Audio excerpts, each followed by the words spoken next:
حضرت ابو ہریرہ رضی اللہ تعالیٰ عنہ سے اللہ کے رسول صلی اللہ علیہ وسلم کا ایک ارشاد منقول ہے، لِكُلِّ عَامِلٍ شِرَّةٌ وَلِكُلِّ شِرَّةٍ فَتْرَةٌ فَمَنْ كَانَتْ فَتْرَتُهُ إِلَى سُنَّتِي فَقَدِ اهْتَدَىٰ۔ اللہ کے رسول صلی اللہ علیہ وسلم کے فرمان کا مطلب یہ ہے کہ ہر وہ شخص جو عمل کرتا ہے، جو عمل کرنے والا ہوتا ہے، اور عمل سے مراد یہاں نیک اعمال ہیں، عبادات ہیں، مثلا نوافل، تو ہر وہ شخص جو عمل کرنے والا ہوتا ہے ابتداءً اس کے اندر جوش و خروش اور ذوق و شوق پایا جاتا ہے۔ آگے اللہ کے رسول فرماتے ہیں وَلِكُلِّ شِرَّةٍ فَتْرَةٌ، کہ دنیا کا قاعدہ ہے کہ ہر جوش و خروش کی انتہا سکون پر ہوتی ہے۔ جوش و خروش کبھی نہ کبھی چل کر ختم ہوتا ہے اور وہ تنزلی کی طرف آتا ہے۔ اللہ کے رسول آگے فرماتے ہیں فَمَنْ كَانَتْ فَتْرَتُهُ إِلَى سُنَّتِي، کہ جس کے جوش و خروش کی انتہا إِلَى سُنَّتِي، میری سنت کی طرف ہو، فَقَدِ اهْتَدَىٰ، تو وہ کامیاب ہو گیا۔ اس حدیث مبارکہ میں اللہ کے رسول صلی اللہ علیہ وسلم نے بہت سی باتیں سکھلائی ہیں۔ پہلی بات تو یہ بتلائی کہ جب کوئی شخص دین کی طرف آتا ہے، اللہ تبارک و تعالیٰ کی عبادات میں مشغول ہوتا ہے، اپنے گناہوں کا اس کو استحضار ہوتا ہے اور وہ اللہ تبارک و تعالیٰ سے معافی طلب کرتا ہے،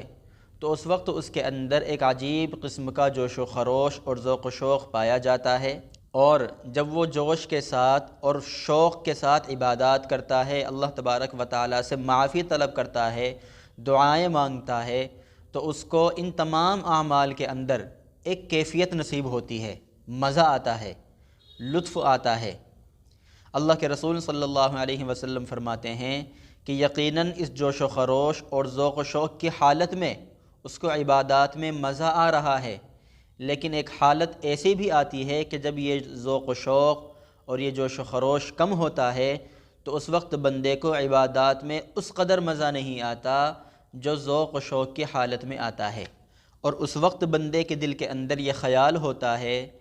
کہ پہلے مجھے عبادات میں مزہ آتا تھا، لطف آتا تھا، عبادات میں میرا دل لگتا تھا، لیکن اب چونکہ مجھے عبادات میں مزہ نہیں آتا، میرا دل نہیں لگتا، تو مطلب یہ ہے کہ اللہ تبارک و تعالیٰ کے یہاں میری عبادات ناقابل قبول ہے۔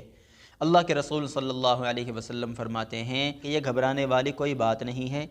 یہ پریشان کرنے والی کوئی بات نہیں ہے، بلکہ یہ تو انسان کی فطرت کا اور اس کی عادت کا تقاضا ہے کہ اس کو عبادات میں کبھی مزہ آتا ہے اور کبھی مزہ نہیں آتا۔